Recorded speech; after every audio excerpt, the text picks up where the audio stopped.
نہیں ہوتا، علی کا ماننے والا جھوٹا نہیں ہوتا، یاد رکھیں۔ میں نے مثال دے چکا ہوں پہلے بھی، علی کا ماننے والا بدکردار، شرابی، جھوٹا کہنے والا نہیں ہوتا۔ علی کا ماننے والا یا تو ابو ذر بنتا ہے، یا تو سلمان بنتا ہے، یا تو مقداد بنتا ہے، یا تو عیسیٰ بنتا ہے۔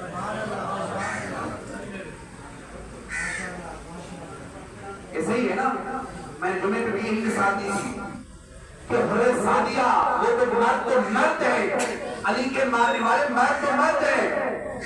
جو دشمن حجر بن عتیبہ کو کہہ رہے ہیں، حاکم شام کہہ رہے ہیں کہ بات سنو، ابھی بھی وقت ہے، علی کا ماننے والا ہے حجر بن عدی کا، ابھی بھی وقت ہے، علی علی کرنا چھوڑ دے، میں تیری جان بخشوں گا۔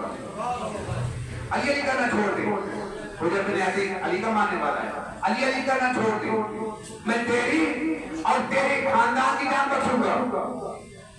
تو حجر بن عدی کہہ رہے ہیں کہ اے ہاتھ میں وقت تو میری خواہشیں یہ میری پوری کرنی چاہیے۔ کہا کون کون سی خواہش ہے؟ کہا میں علی کو چھوڑ نہیں سکتا، لیکن میری دو خواہشیں ہیں، مجھے پتا ہے تو مجھے مارو گے، لیکن دو خواہشیں ہیں، مرنے والی کی دو وصیتیں پوری کی جاتی ہیں۔